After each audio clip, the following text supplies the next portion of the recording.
자, 우리도 한번 따라합시다. 다시 한번 우리도 아브라함의 복을 받는 사람이 됩시다. 지난번에 황성원 목사님도 그런 얘기했죠. 아브라함의 복을 받아야 된다고요. 오늘 성경의 말씀에 이렇게 말씀하고 있어요.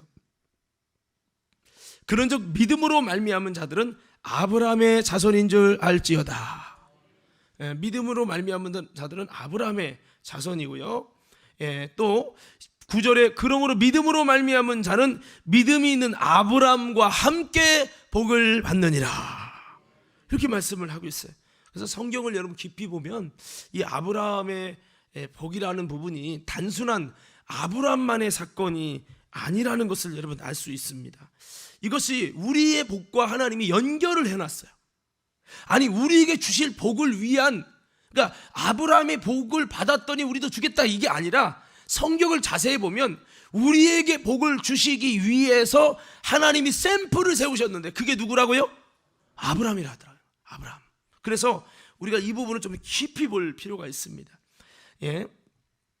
자, 여기도 8절에 이제 또 하나님이 이방을 믿음으로 말미암아 의로 정하실 것을 성경이 미리 알고 먼저 아브라함에게 복음을 전하되 이방의 믿음으로 의를 얻게 해서 하나님께서 이 수많은 자들에게 이 아브라함의 복을 하나님이 복을 주시는 것을 주님이 먼저 정하시고 이것을 위해서 먼저 아브라함에게 복음을 전해주시고 모든 이방인이 너로 말미암아 복을 받으리라.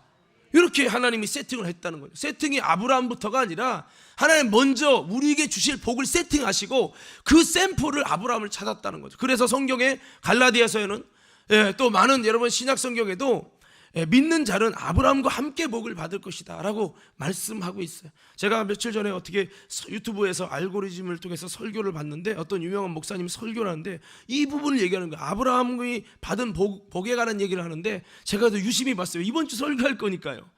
근데 그분도 동일한 얘기를 하는 것이 뭐냐면 이 하나님이 이 아브라함에게 주신 이 복은 구체적으로 우리에게 주실 복에 대한 내용이기 때문에 이것을 아브라함의 사건으로만 생각할 게 아니다.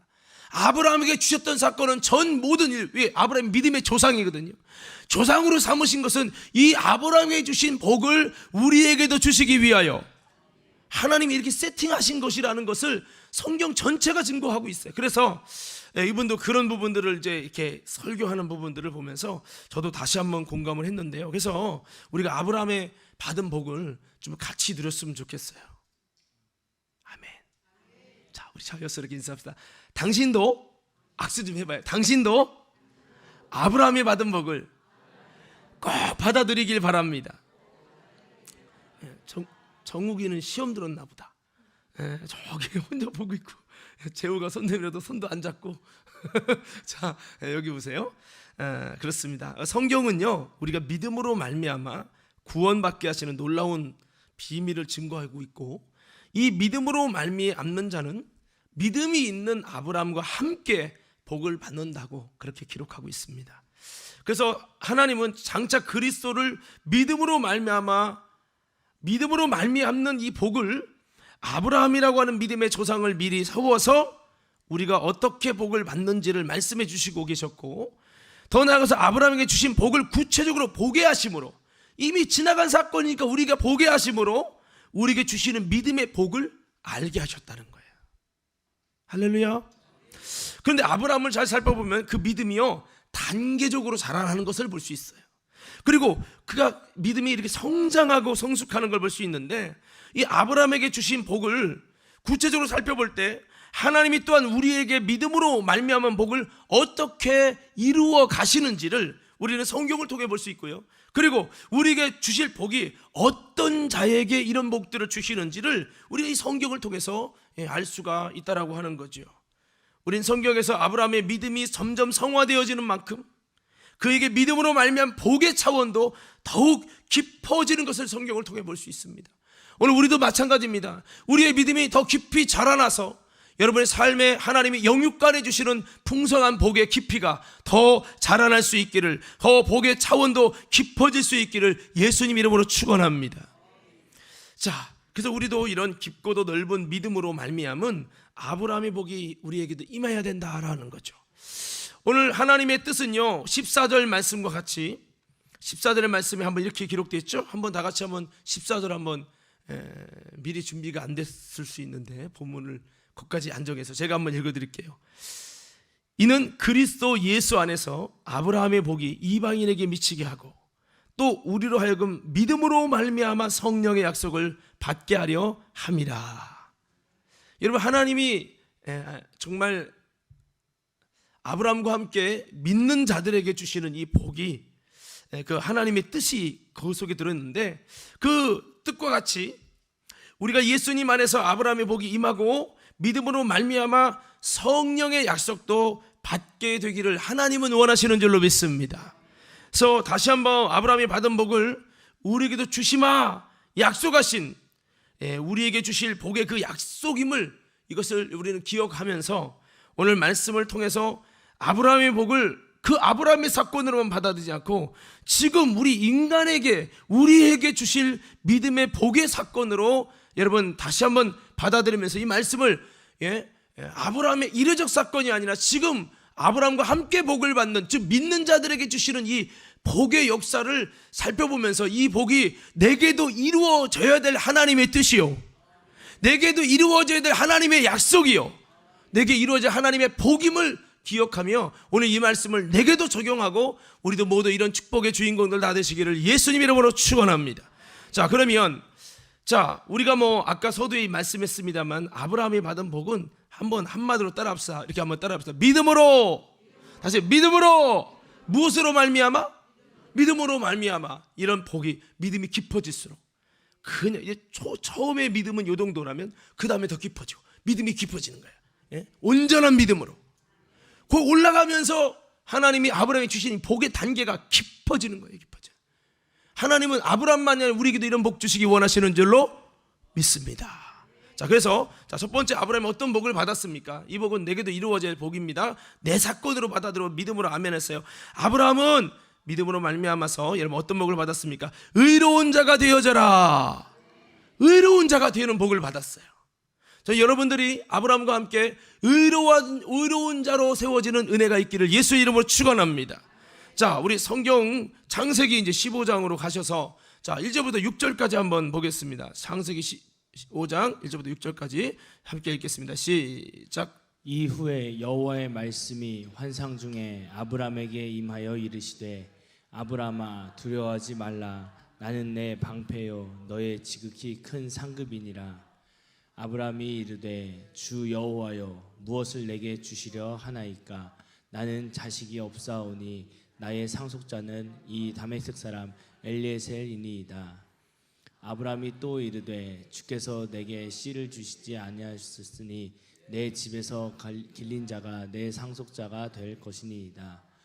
여호와의 말씀이 그에게 임하여 이르시되 그 사람이 내 상속자가 아니라 내 몸에서 날 자가 내 상속자가 되리라 하시고 그를 이끌고 밖으로 나가 이르시되 하늘을 우러러 뭇 별을 셀 수 있나 보라.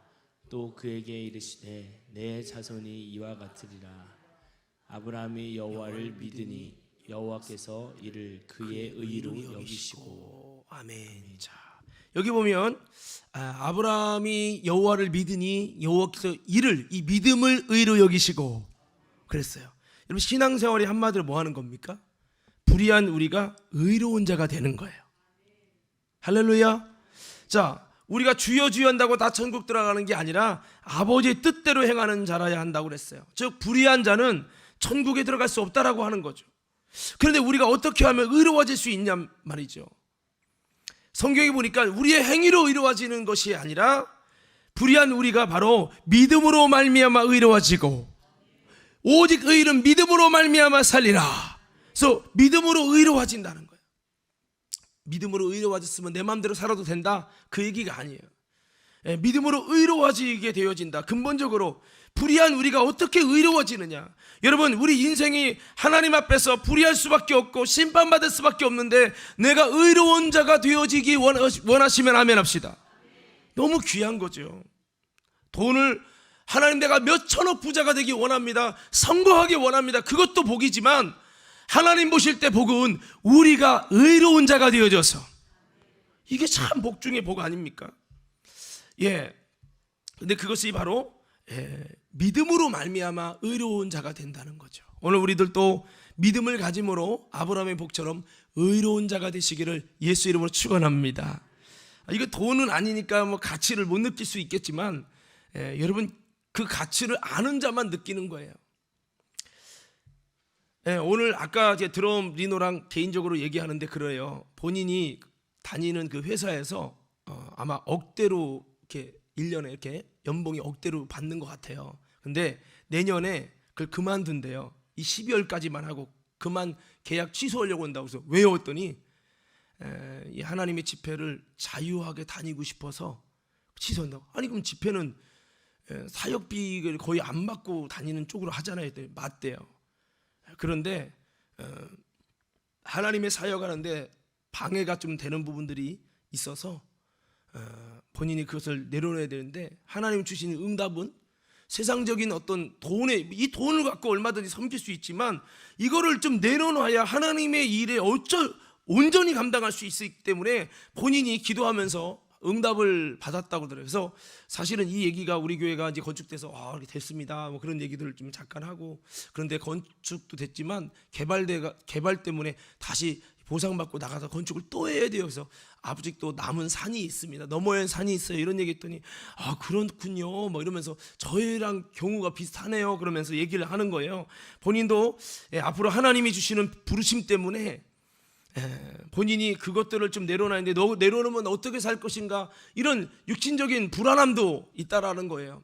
본인이 가면서 사실은 뭐 교회 다니면서 교회에서 주는 사례금을 갖고 살려고 자기는 그런 방식이 아니기 때문에 오히려 섬겨야 될 교회 중심으로 가기 때문에 제가 가서 헌금을 하고 오는 교회도 있습니다. 이런 얘기까지 하는 거예요. 그러면서 그냥 어떻게 그래도 받는 것이 있어야 이거 갖고 또 섬기고 그렇게 해야 안정적인 생활이 되지 않을까요? 물어봤더니 맞긴 한데요. 근데 하나님 주시는 응답이 있고 또 하나님의 갈렙의 마음을 주시고 뭐 그렇게 얘기를 하더라고요. 그래서 본인이 이제 계약을 취소하려고 한다고 그런 얘기를 하더라고요. 그래서 믿음으로 발을 내디려고 하는 마음, 하나님의 방법을 선택하려는 그런 마음을 갖는 모습을 보게 되어졌어요. 여러분, 우리가 연약하지만 우리 하나님은 우리가 주님을 믿는 그 믿음, 주님의 약속을 믿는 믿음, 주님의 말씀을 믿는 믿음, 이 믿음으로 말미암아서 우리가 불의한 무리지만은 의롭게 여겨주신다고 오늘 성경은 말씀하고 있어요. 오늘 여러분 아브라함에게 주님은 아들이 없던 그에게 아들을 주실 것을 말씀하면서 불가능한 현실 속에 하나님의 약속을 믿으라고 말씀하셨습니다. 여러분 오늘 성경을 보면 하나님이 나타나셔서 너는 두려워하지 말라. 나는 내 방패고 내 지극히 큰 상급이라 했어요. 주님이 나는 전능한 여호와라 이렇게 말한 게 아니고 내 방패라는 거예요. 너 여러 가지 살다 보면 자녀도 없고 힘들고 어려울 때 있지, 공격받을 때 있지, 마음 우울할 때 있지. 나는 너의 방패요. 너의 방패고 그리고 너의 상급이라는 거예요. 하나님 내가 무슨 상급이 있습니까? 나 이제 나이도 많이 늙었고 이제 죽으면 내가 무슨 복입니까? 산다면 얼마나 삽니까? 맞아요. 그런데 하나님은 아브라함이 말합니다. 나는 너의 지극히 큰 상급이라. 오늘 이 말씀이 아브라함에게만 주신 게 아니에요. 우리 인간에게 주셨어요. 하나님은 여러분의 방패시고 하나님은 여러분의 상급이십니다. 할렐루야. 그래서 이렇게 말씀하니까 아브라함이 뭐라고 합니까? 아이고 하나님, 아니 상급을 주면 뭐합니까? 내가 살면 얼마나 산다고? 내가 자식도 없는데. 그러면요 누구에게 주실 거야? 내 상속자는요 다메섹 엘리에셀입니다 라고 하면서 주님이 내게 씨를 주지 않았기 때문에 내 집에서 길리운 자식 그 사람이 상속자가 될 겁니다. 그러니까 내 하나님의 상급이라고 쓰면 그 상급을 뭔가 후손에게 물려줘야 되는데 물려줄 후손이 없으니까 내 집에서 길리운 엘리에셀에게 물려주시고 그를 상속자 삼아주세요 라고 이야기를 합니다. 그러니까 하나님이 갑자기 그를 이끌로 손을 잡았다는 표현 없지만 그를 이끌고 밖으로 나갔어요. 하늘을 바라봐라. 그러면서 우러러 무뼈를 셀 수 있나 보라. 셀 수 없지요. 그러면서 주님이 이르시되 내 자손이 이와 같으리라. 아니 지금 아들도 없는데 내 후손이 이렇게 하늘에 엄청나게 셀 수 없는 숫자가 된다는 게 이게 말이 되는 소리냐고요. 그러니까 어떻게 보면 하나님은 이렇게 눈높이가 안 맞는 거죠. 아니 지금 아들을 주신다는 말을 해야 되는데 아들을 주시는 것도 주님이 뭐라고 하니? 예? 예? 여러분 4절에 뭐라고 말씀하니까 4절 한번 띄워주세요. 4절 15장 4절 15장 4절 15장 4절 자 시작. 여호와의 말씀이 그에게 임하여 이르시되 그 사람이 내 상속자가 아니라 내 몸에서 날 자가 내 상속자가 되리라 하시고. 아멘. 지금 내가 길리온 난 씨를 주지 않았으니 내가 길리온 이 엘리에셀이 내 상속자가 될 겁니다 라고 하니까 아니다. 내 상속자는 이 사람이 아니고 내 몸을 통해서 나는 내 몸에서 날 물론 여러분 아브라함이 아기 낳는 건 아니죠. 그렇지만 아브라함과 이 사라를 통해서 나오는 진짜 아브라함과 사라를 통해 상징적인 게 아니라 진짜 아브라함과 사라를 통해 나오는 그 아들 그 사람이 내 상속자가 되리라. 그러니까 우리로 따지면 이삭이죠. 이삭을 통해 상속자가 되고 그 이삭을 통해서 내 후손을 저 하늘의 별과 같이 셀 수 없을 만큼 많게 할 것이다. 할렐루야. 그렇게 주님이 아브라함의 상급에 대해서 얘기하는 거예요. 근데 한번 물어볼게요. 빈자금 장로님 같으면 이런 말하면 믿어져요? 아들도 없다니까. 지금 70세가 넘었는데 아들이 없어. 지금같이 이런 상태에서 권사님이 아들을 낳는다 생각을 하셔야 되는 거야. 현실적으로 자녀가 없었다고, 지금 자녀가 없다고 생각해봐요. 근데 하나님이 자녀를 막 이제 아니다 다른 사람 아니다 양자를 아니다 내 몸에서 난 자를 줄 것이다, 예, 그렇게 얘기를 했다고 생각해봐요. 장로님 아멘이 막 나와? 아야 역시 장로님. 예, 그렇게 아브라함이 이 사실을 믿었다는 거예요. 6절 말씀에 이렇게 아브라함이 여호와를 믿으니 여호와께서 이를 그의 의로 여기시고. 자, 여러분 이것을 의로 여겼다는 말은 앞에 거를 받고 있는 거예요. 뭐를 믿었다는 거죠? 앞에 있는 여러분 그 사건이 아브라함에게는 믿을 수 있는 사건이요 불가능한 사건이에요. 도저히 불가능한 사건이란 말이에요. 이때 아브라함의 나이가 이미 가나안에 있었을 때의 나이잖아요. 그러니까 이게 아마 80세가 넘었을 거예요. 그러니까 아브라함이 75세에 하란에서 부름받았잖아요. 갈 때 우리도 부름받을 때 그 이전이지만 하란에서 부름받을 때 75세예요. 그러면 가나안 땅에 와서도 물질의 복은 받았는데 자식의 복을 안 받은 거예요. 그리고 아들이 없는 거예요. 아들을 준다더니 12장에 75세에 주님이 지시할 곳으로 가면 너를 열국의 아비 삼고 뭐 복을 준다더니 자식이 무슨 자식이에요? 자식도 안 낳죠. 기다리다 아브라함이 한 방법이 자기 집에서 길리운 엘리에셀을 상속자로 삼겠다는 생각을 한 거예요. 마음이 단념이 되기 충분히 있는 이런 상황이죠. 그런데 주님은 이 엘리에셀이 아니다 내 몸에서 날 자다 도대체 언제 주시려고? 여러분 이 이야기하고도 좀 1, 2년이 아니잖아요. 10년이 넘게 시간이 지나고 나서 100세에 이것을 응답을 하십니다.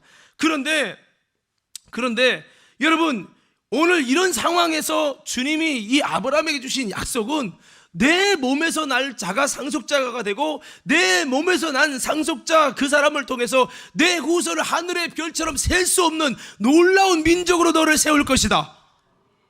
이게 여러분 그 당시 상황에선 여러분 이해가 되는 얘기입니까? 믿어지는 얘기냐고요.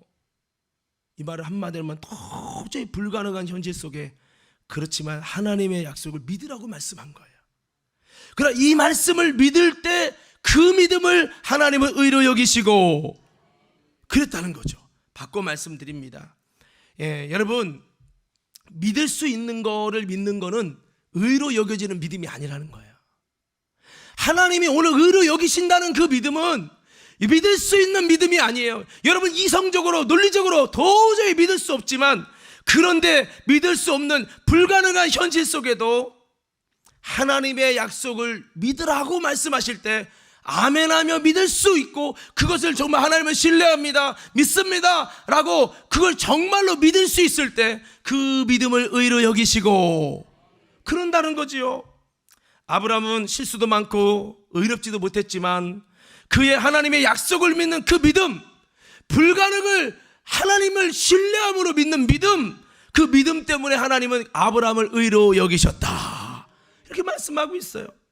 우리도 하나님의 말씀을, 하나님의 약속을, 하나님의 능력을, 십자가 언약을 이해되지 않고 믿어지지 않는 십자가 언약을 예수 그리스도를 통해 주시는 그 새 언약을 믿는 믿음의 성도가 되기를 예수 이름으로 축원합니다. 가끔 이런 말이에요. 목사님, 솔직히요, 예수님이 나를 위해 죽으셨다는 게 솔직히 안 믿어져요. 여러분, 믿어져서만 믿은 게 아니라고요. 아브라함은 안 믿어지는 것을 지금 믿을 때 그걸 믿음으로, 그 믿음을 의로 여기셨다고요. 이해가 되십니까? 여러분, 믿을 수 있는 걸 믿는 것을 하나님은 의로 여기지 않아요. 아브라함이, 여러분, 하나님이 본토지자 아비집을 떠나 내가 네가 지시할 곳으로 가라 했을 때 가나안으로 갔습니다. 아브라함이 가나안에 갔다고 너의 믿음을 의로 여기신다고 했습니까? 예? 안 했습니다. 그 정도는 할 수 있다 이거예요. 하나님이 시키니까 그 정도는 할 수 있다 이거예요. 그 정도 갖고 믿음으로 안 여긴다는 거예요. 도저히 불가능하고, 아니 하나님의 역사가 이미 끝난 것 같고 도저히 이건 불가능한 일이라고 단정 지은 사건, 내 마음도 이제 믿음으로 기대하기는 포기된 사건, 그 사건 속에 주님은 뭘까지 바라봅니까? 네 자식뿐만 아니라 네 자손을 하늘의 별과 같이 이렇게 많게 할 거야. 이게 믿어지는 거예요. 이게 요거를 믿을 수 있어야 진짜 믿음이에요. 할렐루야. 자, 물어봅시다. 이게 믿어진다는 얘기는 어떤 의미죠? 도저히 믿을 수 없는데 믿어지는 게 어떤 의미죠? 하나님은 전능하시다는 거예요. 하나님이 살아계시고 전능하시다는 것을 여러분 내가 믿게 됐을 때만 하나님은 됩니다 이렇게 되는 거죠. 할렐루야. 그냥 어떤 신 이게 아닙니다. 정말 하나님의 그 능력과 하나님의 전능함과 하나님이 하나님됨을 정말 신뢰할 때만이 아멘이라고 말할 수 있고, 주님 내가 믿습니다 믿을 수 있는 거예요. 이성으로 따라갈 수 없어요. 이성으로 이해할 수 없는 전능하신 하나님을 알게 되어질 때, 그때 비로소 아멘 할 수 있는 거죠. 한번 물어보세요. 민장은님께 물어봤지만 여러분 같으면 이런 일 할 때 이런 이야기하면 아멘 저는 믿습니다. 내가 볼 때 저거 도저히 의학으로도 못 고치고 저건 불가능한 일인데, 그런데 믿는다는 거, 믿을 수 있냐 이 말이에요. 주님께서 아브라함에게 불가능한 현실 속에 하나님의 약속을 믿으라 하고, 그 불가능 속에서 하나님을 신뢰함으로, 하나님을 의지함으로 신뢰함으로 아브라함이 하나님을 믿었습니다. 그 약속을 믿은 거죠. 불가능한 사건을 이루실 하나님의 약속을 믿은 거예요. 그랬을 때 하나님은 그 믿음을 의로 여기셨어요. 저는 이걸 보면서 참 아이러니했어요. 왜냐? 아니 아브라함이 가나안 땅에 간 것도 믿음이잖아요. 히브리서에 아브라함이 여러분 하란을 떠나 아버지 집을 떠나서 여러분 자신의 삶의 터전을 옮긴 것도 큰 믿음인데, 이런 믿음 앞에는 주님이 의로 여겼다는 기록이 없어요. 그러나 이 불가능한 역사를 너 믿을 수 있니? 그걸 믿을 수 있으면 그 믿음을 의로 여기신다는 거죠. 할렐루야. 아마 여기서 질문 던지면 여러분 이 중에서 대답 못할 수 있는 분들도 상당히 있을 줄 몰라요. 이 믿음이 있다면, 하나님의 능력과 하나님의 역사를 신뢰하는 믿음이 있다면, 그래서 주님의 언약이 이해돼서 믿는 게 아니라 나는 하나님을 신뢰함으로 믿습니다, 이 믿음이 있다면 우리 삶 속에 여러분 모든 불가능 속에도 하나님을 신뢰하고 믿음으로 전진하게 될 줄로 믿습니다. 할렐루야. 자, 그렇습니다. 그래서 여러분 믿기 힘들지만 주님이 주신 비전과 약속을 그대로 믿을 수 있는 믿음 갖는 우리 모든 성도들 되기를 예수 이름으로 축원합니다. 아브라함의 복을 받기 위해서 아브라함이 어떻게 복을 받았습니까? 믿음 가지고 복을 받았다는 거죠. 여러분 우리가 왜 믿기 어렵습니까? 우리의 연약함 때문에 그래요. 우리는 전능하지 않아요. 우리는 안 되는 게 많고 못하는 게 많고 불가능이 많고 할 수 없는 게 너무 많고 인간의 연약함과 제약이 너무 많아요. 그래서 내 삶 속에 하나님의 기적을 보는 것보다 안 되는 거, 인간의 법칙대로 안 되고 병 걸리면 아파야 되고 더 아프면 죽어야 되고, 여러분 인간의 힘으로 못하는 것만 매일 보고 살아요. 그게 인간이에요. 우리는 연약함을 받고 연약함만이 상식이 된 시대예요. 그러다 보니까 하나님이 전능하게 어떻게 하게 하시겠다, 에이 그냥 아멘은 해줄게요. 근데 그건 안 되는, 요즘에도 여기 교회 나오면서 하나님이 그렇게 하신다, 목사님 그거는 특별한 경우만. 아마 제가 얘기했죠. 그 소경이 눈뜬 사건. 내가 스리랑카 갔을 때 정음원 선교사님이 그래요. 그 소경들만 모여서 우리가 예배 드릴 때 이요한 목사님인가 그분이 자기도 소경이지만 소경이 눈뜬 것을 자기 생애에 단 한 번도 본 적이 없대요. 그러니까 소경들 앞에서 소경이라는 단어도 쓰지 말고 소경이 눈뜬다는 얘기도 하지 말라고. 정금원 선교사님도 마찬가지 저한테 그랬어요. 목사님, 소경이 눈뜬 거 저도 솔직히 말해서 단 한 번도 그런 사람 만나본 적 없어요.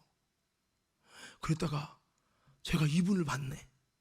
시신경에서 0.00 몇 프로까지만 이게 눈이 떠질 확률은 그렇다고 의학적인 기록까지 이렇게 보여주면서, 그런데 눈이 떠졌잖아요. 할렐루야. 제일 좋은 건 내가 경험하는 거죠. 여러분, 아무쪼록 이렇게 우리의 연약함 때문에 그 전능하심을 믿기가 어려워요.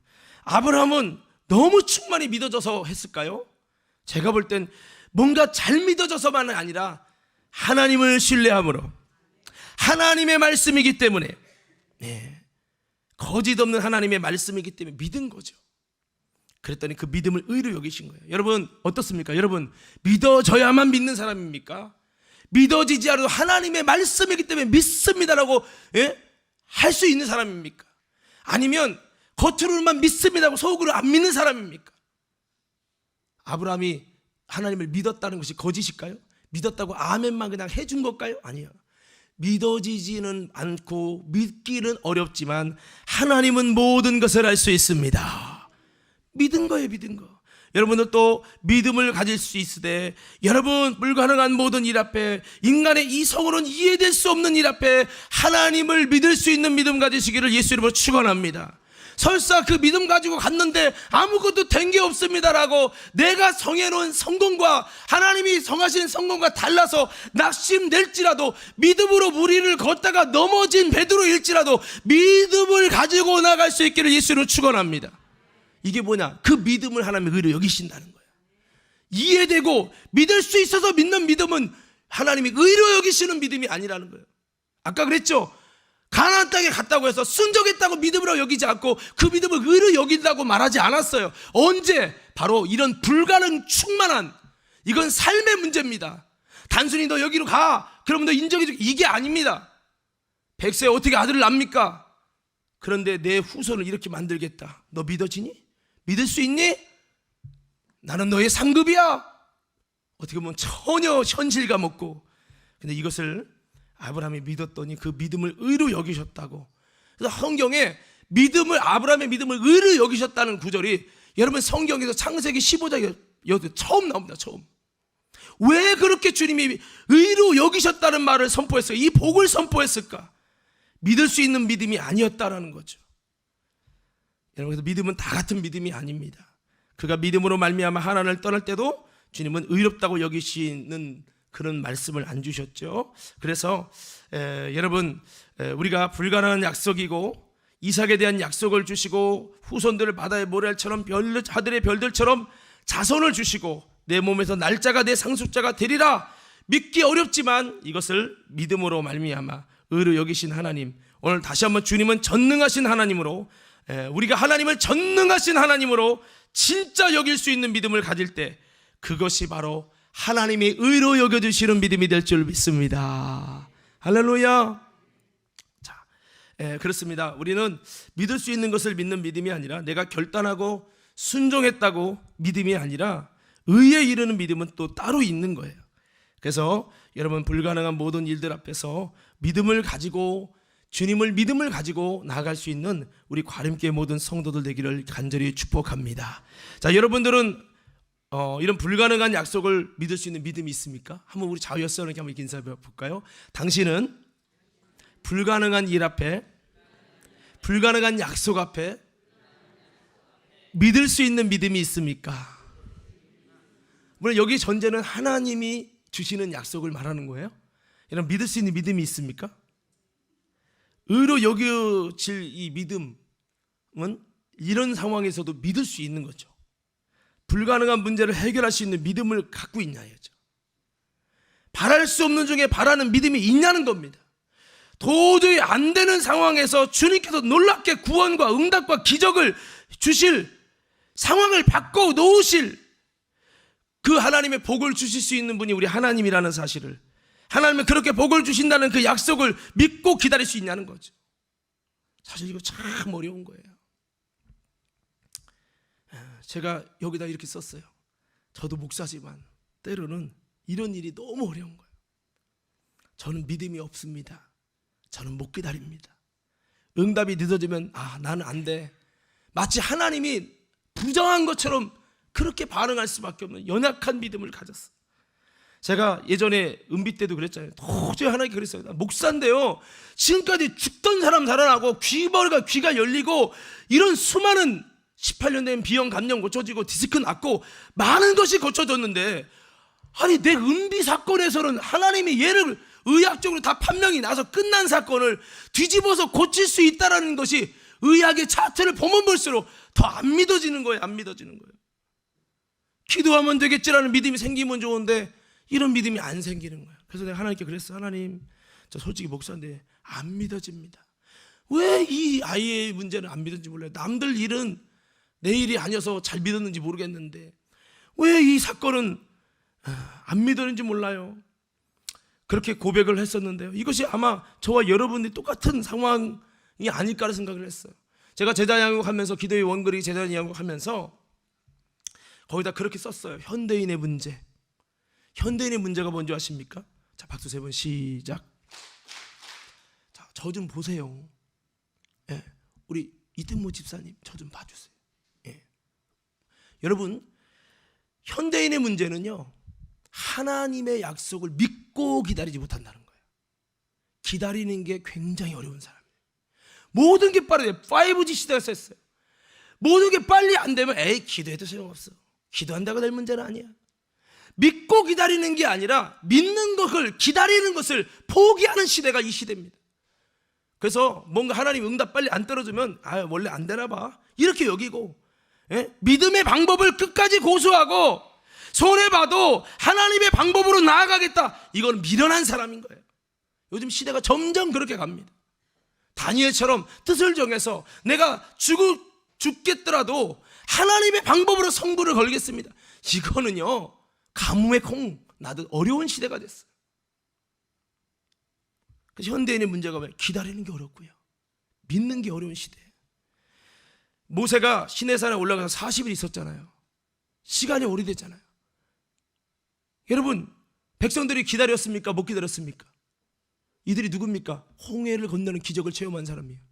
10가지 이적으로 도저히 불가능하다고 생각하는 바로의 권세, 애굽을 깨뜨리시는 능력의 하나님을 본 사람이에요.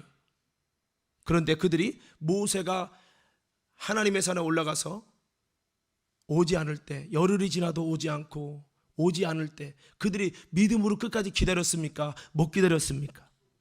못 기다렸죠. 그들이 누굽니까? 능력을 체험한 사람들입니다. 기적을 본 사람들입니다. 홍해를 건너서 박수치고 얼마 안 돼서 모세가 시내산 갔는데 그거 열흘 넘게 못 기다려가지고 결국 뭐 어떡합니까? 믿지 못하니까 못 기다린 거죠. 그래서 뭐를 만들죠? 금송아지 만듭니다. 금송아지 만들어 놓고 뭐라고 말합니까? 그 금송아지가 우리를 애굽에서 인도한 여호와다. 자신의 여호와라고 자신의 종교성을 투여합니다. 여러분 보세요. 이게 뭡니까? 인본주의죠. 또 우상이죠. 우리도 삶을 살다 보면은 여러분, 믿음으로 하나님을 기다립니다. 하나님 역사할 줄 믿습니다. 기도합니다. 그런데 하나님의 응답이 더디됩니다. 그러니까 어떡합니까? 우리가 금송아지 만들지 않지만 내 나름대로 인간적인 방법으로, 다른 방법으로, 믿음의 방법과 수단이 아니라 내 방법과 수단을 만듭니다. 그게 바로 금송아지라는 거죠. 인본주의고요. 그게 우상입니다. 하나님은 이렇게 하라고 믿고 기다리라고 해서 나는 기다리지 않아요. 못 기다리고 내 종교성을 투여해서, 내 신학을 투여해서 나름대로 만들어요. 내 방법으로. 그 인본주의죠. 그게 우상이라는 거예요. 현대는 금송아지 만들진 않아요. 그러나 우리가 금송아지처럼 내가 만들어낸 하나님이 있는 거예요. 내가 만들어낸 신앙이 있는 거예요. 내 방법으로 나아갑니다. 그때 어떻게 됐습니까? 그들에게 주실 복인 십계명이 깨집니다. 십계명 언약의 돌파는 그들에게 엄청난 복이었습니다. 내가 너희 하나님이 됐게, 너희는 내 백성이 되어라. 하나님의 언약을 체결하려는 십계명이 그렇게 인본주의를 끌어왔을 때, 자신의 못 기다리고 믿지 못하고 금송아지라는 인본주의를 만들었을 때, 하나님의 방법을 철폐했을 때, 하나님을 끝까지 신뢰하지 않았을 때, 그에게 주실 축복의 십계명의 언약이 다 깨집니다. 성경은 이 사람들 뭐라고 합니까? 목이 곧은 사람이라는 거예요. 그리고 뭐라고 합니까? 목이 곧은 사람에게는요, 진리를 알지 못하는 미혹이 임하여서 내 길을 알지 못하도다. 그래서 이들은 어떻게 됩니까? 혼미해져요. 혼미하다는 말은 진리가 없는 거예요. 참이 없는 거예요. 예배도 드리고 제사 드리고 다 해요. 그러나 진짜 하나님은 없는 예배를 드리는 거야. 그렇게 혼미해지니까 어떻게 됩니까? 타성에 젖어서 하나님 없는 삶을 삽니다. 예배는 드리지만 실상은 종교인이에요. 이 과정이 이스라엘 백성만의 과정이 아니더라고요. 제가 여러분 나눔을 하다가 그걸 적다 보니까 나도 똑같더라고요. 하나님의 방법, 하나님이 원하신 세우신 복을 받을 기회, 이 방법과 길인데 이 길로 가다 안 되니까 내가 원하는 인본주의, 내가 원하는 금속아지 만들어 놓고 이게 하나님의 방법이라고 타협하고 편법을 쓰고 있더라고요. 그러다 보니까 하나님의 언약이 떨어질 것이 사라지고 진리를 알 수 없는 미혹이 뭐가 진짜인지 모르겠는 거예요. 점점 혼미해지고요. 타성에 젖은 하나님 없는 신앙생활 계속 반복하고 신앙을 성장하지 않고. 오늘 여러분 우리는 어떻습니까? 오늘 다시 한번 사랑하는 성도 여러분, 정말로 믿을 수 있는 믿음 가질 수 있게 되기를 예수의 이름으로 축원합니다.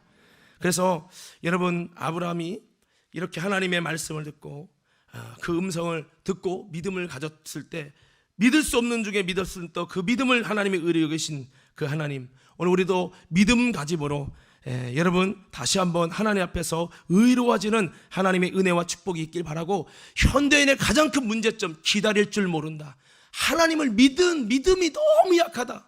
오늘 여러분 그게 우리 문제인데, 다시 금송아지 만드는 신앙으로 나아가지 마시고 끝까지 하나님의 방법을 기다리며 믿으며 여러분 정말 주님께 나아가서 기다림을 통해, 어떤 분이 그랬더니 기다림은 믿음입니다. 기다림은 믿음입니다. 할렐루야. 뭐가 믿음이라고요? 기다릴 줄 아는 게 믿음이라는 거예요.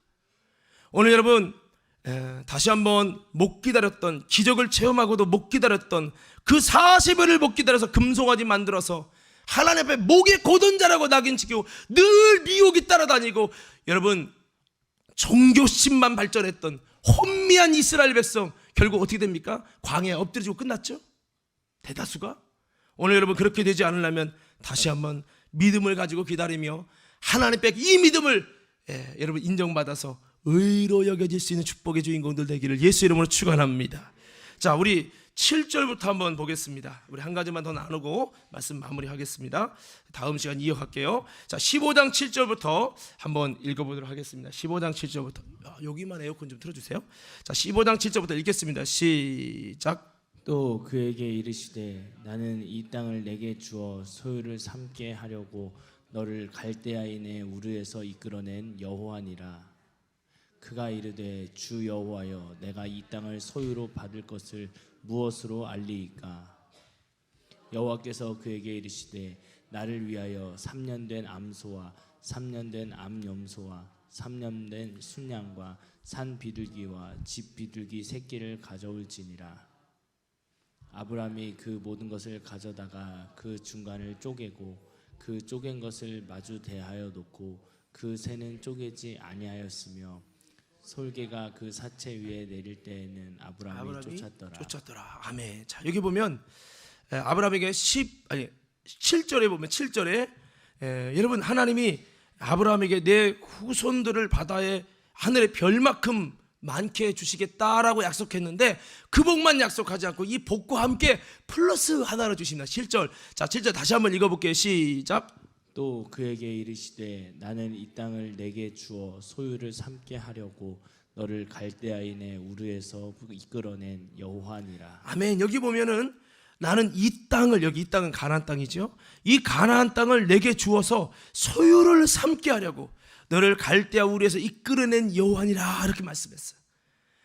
여기서 가나안 땅을 주신다고 하는 것은 육신적으로는 아브라함의 후손들이 거하게 하시는 땅이면서 그 땅은 하나님의 나라를 세우기 위한 조건으로 땅, 백성, 주권 이 세 가지가 있어야 되듯이 주님이 백성이 있으니까 이제 땅도 주시겠다는 여러분 그런 육신적인 요건이기도 합니다.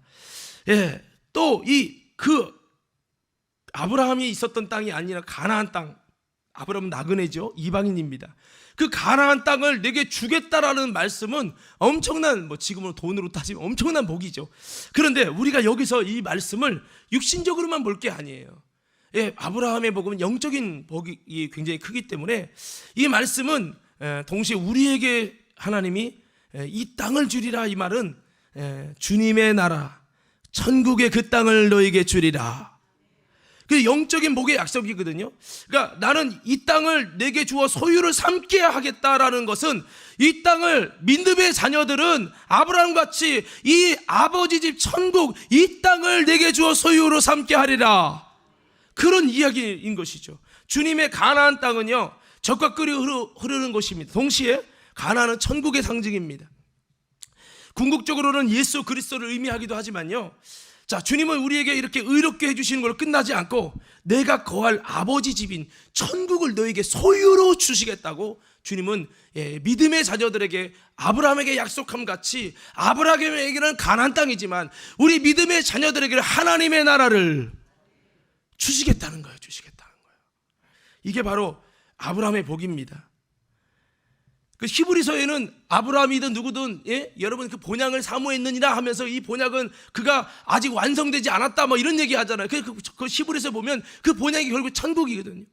여러분 그렇습니다. 그래서 우리 신앙도, 우리 하나님은 나는 천국인 이 땅을 내게 주어, 아버지 집인 이 땅을, 천국을, 새하늘과 새 땅 이 땅을 내게 주어서, 믿음의 자녀인 내게 주어서 너에게 그 천국을 소유로 삼게 하려고 너를 이끌어낸 여호와라, 이런 말이라는 거죠.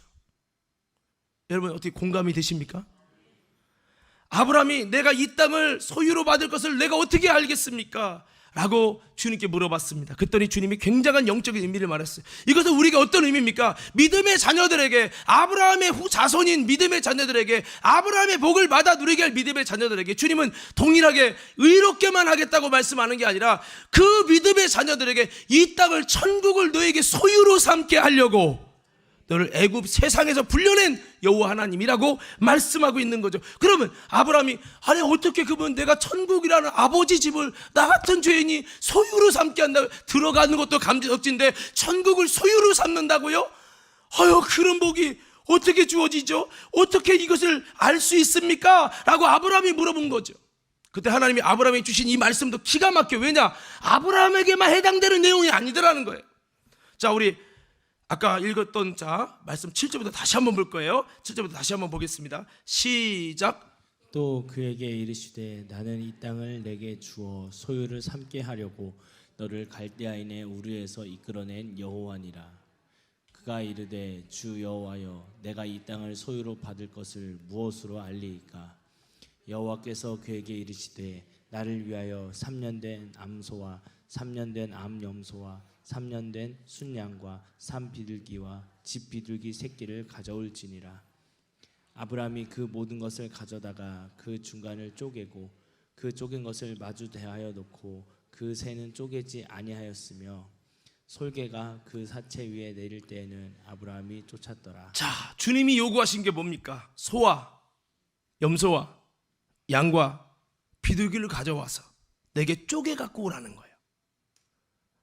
뭐 가져오라고요? 소, 양, 비둘기, 염소. 이걸 어떻게 갖고 오라고요? 쪼개 갖고 오라요. 쪼개 갖고. 9절에 그랬죠? 이 아브라함이 소와 염소, 양 갖고 왔는데 새는 쪼개지 않고 갖고 온 거예요. 10절이죠?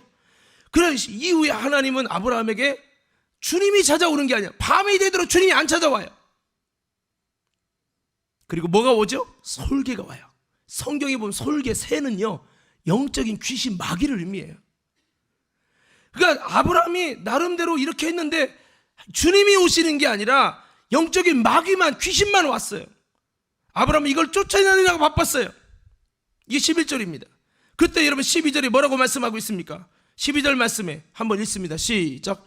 해질 때 아브라함에게 깊은 잠이 임하고 큰 흑암과 두려움이 그에게 임하였다. 자 보세요. 이 내용은 12절 내용 어떤 세 가지 단어가 나오죠. 깊은 잠, 큰 흑암, 두려움. 이 세 가지 단어는 긍정적인 응답일까요? 부정적인 응답일까요?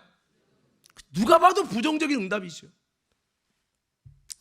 예, 그렇게 즉 여러분 이것은 아브라함이 지금 하나님이 이 소유를 준다고 하는 비밀을 가르쳐 주시고 소유를 얻는 비결을 알려주시는데 아브라함이 실패를 해버립니다.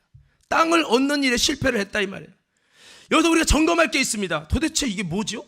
땅 받는 거랑 소 쪼개고 양 쪼개는 거랑 뭔 상관이냐 이 말이에요. 자, 바꿔볼게요. 천국을 우리에게 소유로 얻을 때 하나님이 원하는 조건이 뭐냐는 거죠. 자, 물어볼게요. 소, 양, 염소, 비둘기를 쪼개는 게 뭐죠? 예?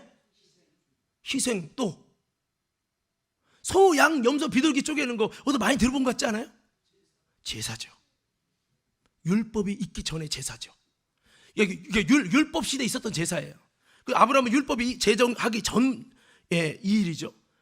그러니까 소와 염소와 양과 비둘기는 이제 아직 율법이 제정되지 않았지만 율법이 하나님의 마음속에 있었지만 하나님이 이것을 통해 뭐를 하는 거예요? 제사 지내는 거예요. 제사가 뭡니까? 그냥 향 피우고 제사가 아니라 이 소, 양, 염소, 비둘기가 무엇을 의미하죠? 빨리 이게 나와야 돼. 뭐가 의미한다고요? 제물인데 제가 그렇게 예배에 대해서 얘기했잖아요. 구약에 소를 갖고 예배하고 짐승 여러분 양 갖고 비둘기 갖고 여러분 염소 갖고 예배했잖아요. 제사했잖아요. 이게 뭐를 의미한다고요? 어머 큰일 났네. 예배에 대해서 다시 배워야겠네. 한번 따라서 예수. 뭐라고요? 소도 뭐를 의미한다고요? 나는 여기서 옛날에 한번 궁금해서 묻고 돼지는 왜 안 넣어? 이방인의 제사는 뭘 넣죠? 돼지머리를 넣잖아. 여기 안 해봤나 보지. 닭도 넣고 닭을 쪼개 왜 비둘기냐 이 말이요. 그리고 왜 고양이는 안 해? 아유 권사님 죄송합니다 고양이. 여러분 생각해봐요. 왜 네 마리 그 네 종류 소, 양, 염소, 비둘기 왜 네 개냐 이거요. 돼지는 안 들어가잖아요. 기분 좋으니까 오늘은 저기 쪽제비도 하자. 이게 아니란 말이에요. 왜 이 네 가지로 국한시켰냐? 이게 뭐를 의미한다고요? 예수. 여러분 잘 알다시피 소는 주님을 위해 일하시는 예수, 양은 십자가에 대신 죽으시는 예수, 염소는 우리를 위해 저주받으시는 아세소 염소, 비둘기는 우리의 자범죄를 위하여 희생하시는 예수. 다 예수님의 생애와 예수를 의미해요.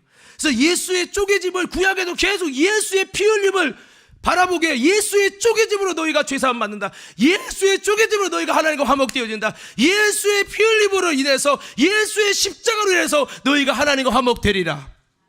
이게 예배 제사 아니었습니까? 여러분 주님께서 지금 천국을 소유로 주는데 무슨 조건이 필요하대요? 예수 그리스도의 쪼개짐을 가지고 그리스도를 쪼개오라는 거예요. 그 자에게 천국을 소유로 준다는 거예요. 여러분 물어봅시다. 이게 아브라함에만 사건입니까? 믿음의 모든 성도에게 주시는 사건입니까? 이걸 우리가 잘 보셔야 된다고요. 2000년 전에 수천 년 전에 끝난 아브라함에게만 주신 약속이 아니란 말이에요. 그래서 천국을 내 소유로 주시기 위해서는 아브라함은 너 네 가지를 준비해서 그것을 쪼개서 갖고 오라고 했죠. 이걸 바꿔보면 천국의 하나님의 땅에 들어가서 그래서 너희가 소유를 얻으려면 넌 예수를 내게 가져와서 쪼개야 할 것이다. 너를 천국 보내기 위해서는 예수를 상징하는 네 가지 짐승을 쪼개야 된다. 네 가지는 예수의 생애를 의미합니다. 그래서 여러분 예수 그리스도를 독생성자 예수 그리스도를 십자가에 쪼개시고 너와 그 쪼갠 예수 사이를 하나님이 손을 잡고 지나가심으로 예수의 피값으로 세운 구원의 언약을 새 언약을 세워주시리라. 이거예요 이거. 그러므로 인해서 너는 영원한 천국의 땅을 소유하게 될 것이다. 천국의 땅을 소유하기 위해서는 대가가 지불돼야 된다. 짐승이 쪼개져서 너와 나는 네가 직접 쪼갠 그 짐승 사이로 손잡고 지나간다. 이거예요. 근데 아브라함이 안 쪼갰죠? 어떻게 됐습니까? 하나님의 타는 횃불이 아브라함의 손을 잡고 지나가지 않습니다. 아브라함 하나님의 횃불만 혼자 지나갑니다. 뭐만? 쪼갠 고기만 지나갔어요. 이래서 여러분 뭐가 시작됩니까? 광야 40년 예배가 시작되는 거예요. 왜? 못 쪼갰거든요. 천국이 이루어지지 않았거든요. 여러분 잘 들으세요. 그냥 예수 믿으면 구원받는다. 그래서 천국 가서 나중에 천국 갈 때 주님이 심판대 앞에서 후회하지 마시고, 여러분 다시 한번 좀 이해되기 어려운 이야기일 수 있지만 여러분 믿음으로 한번 아멘 해보세요. 예수 그리스도를 쪼개서 하나님 앞에 가져오는 예배 드리시기 바랍니다.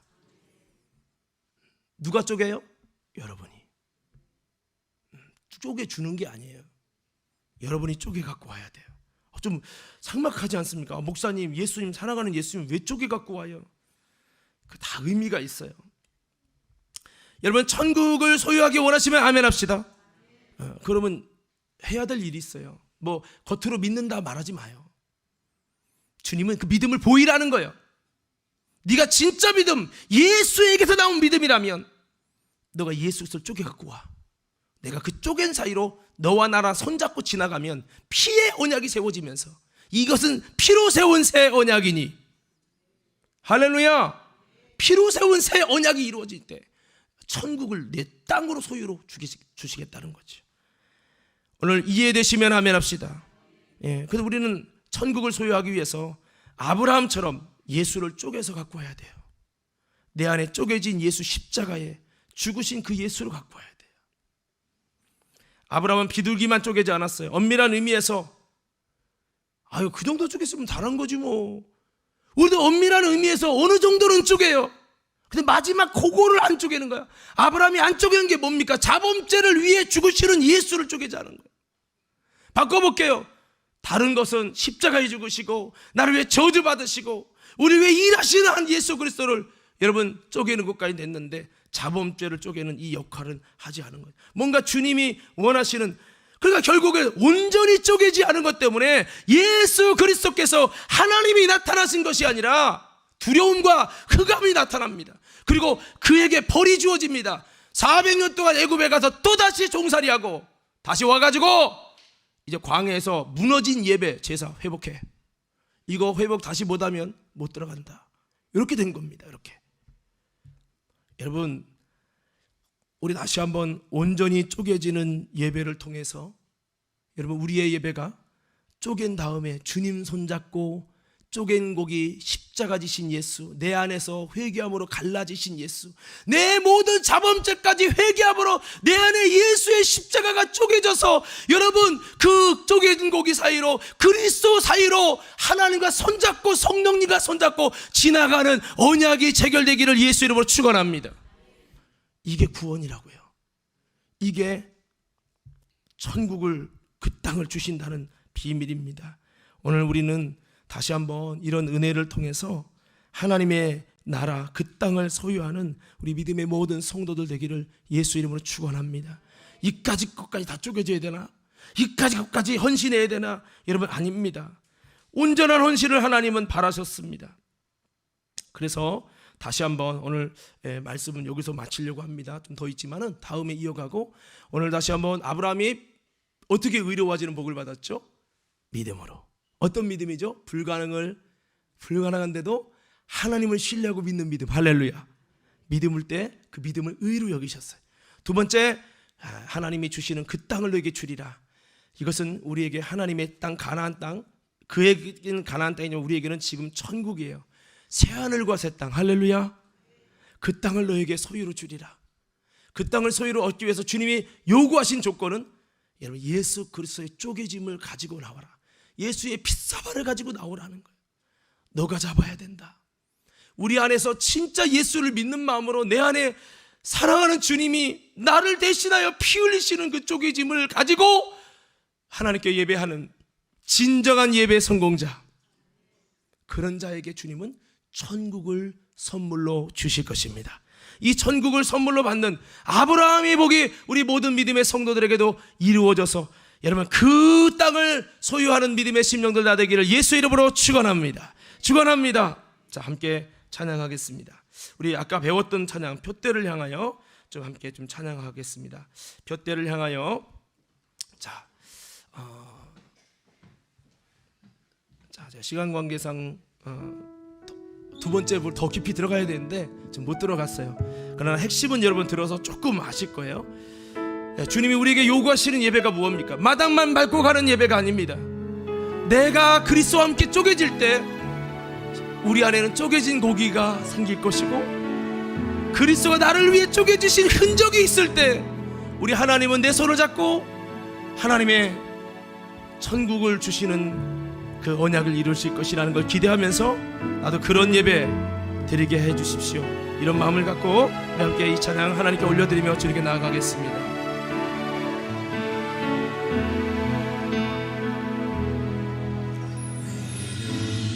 가던 것을 다 해로 여기네. 구주를 위하여 모두 다 버리네.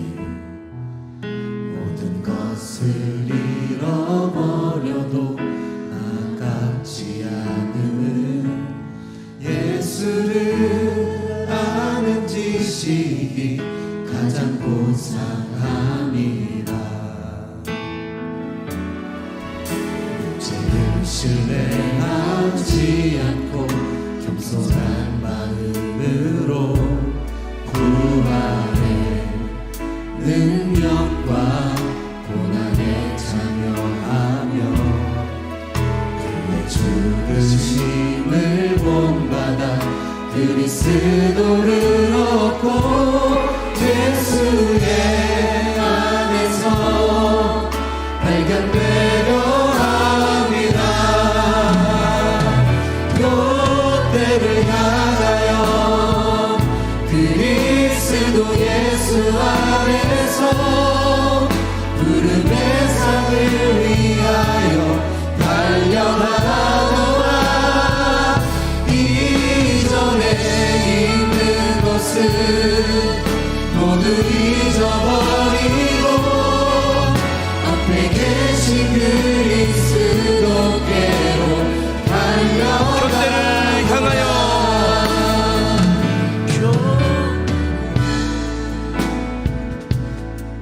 곁대를 향하여 우리 후렴 찬양하겠습니다. 곁대를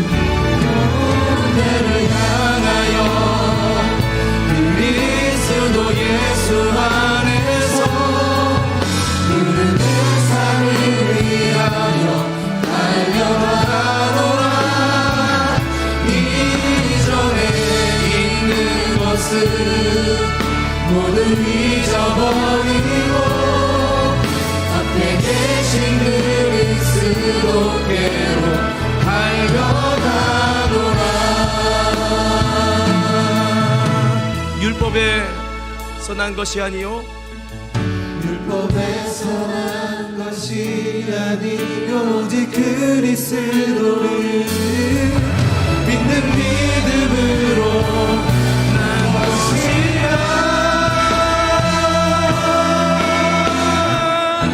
곁대를 향하여 그리스도 예수 안에서 부름의 상을 위하여 달려가노라. 이전에 있는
위하여 그리스도 예수 안에서 부름의 하늘 위하여 달려가노라. 이전에 있는 것은 모두 잊어버리고 앞에 계신 그리스도께로 달려가노라. 우리 한번 두 손을 가슴에 대시고요, 오늘 기도할 때 우리 오늘 다 나누지 않고 일부분만 나눴지만 하나님이 아브라함을 부르실 때요, 가나안 땅에 가는 것은 믿음의 기본이었고요, 진짜 복을 주시는 것은 물질의 복 수준이 아니라 그를 의로 여기시는, 그가 믿을 수 없는 것을 믿을 때 의로 여기시는 것, 이것이 정말 큰 아브라함의 복이고, 두 번째는 그가 하나님 앞에 이렇게 쪼개짐으로 인해서 진정한 그리스도의 쪼개짐의 사건을 통해 하나님은 천국의 그 땅을, 가나안 땅을 그에게 기업으로 주고 그걸 소유로 얻게 하시는 이 놀라운 은혜입니다. 그 이후로도 여러 가지가 있어요. 여러분, 중요한 것은 하나님이 그 믿음의 표대를 향해서 단계적으로 하나님은 아브라함을 향해 부르십니다. 부르시고 그 믿음이 완성될 때마다 아브라함에게 놀라운 복들이, 더 깊은 복들이 주어집니다. 우리도 똑같습니다. 여러분, 내가 신앙이 성장하지 않고 믿음이 성장하지 않으면 내 복의 수준도 여전히 머물러 있는 겁니다. 오늘 시간 기도할 때, 주님, 내가 다시 한번 내 믿음이 성화되고 믿음이 성장돼서 주님이 부르시는 그 믿음을 쫓아갈 때, 이를 통해서 하나님이 내게 주실 놀랍고 위대한 하나님의 은혜와 복이 내 삶 속에서 아름답게 이루어지고 완성되고 하나님의 복이 깊어지는 것을 내가 경험하고 아브라함의 복을 받아들이는 내가 되게 해달라고, 우리 믿음의 두 손 다 높이 드시고 우리 주여 세 번 크게 부르시고 동선 함께 기도하겠습니다. 주여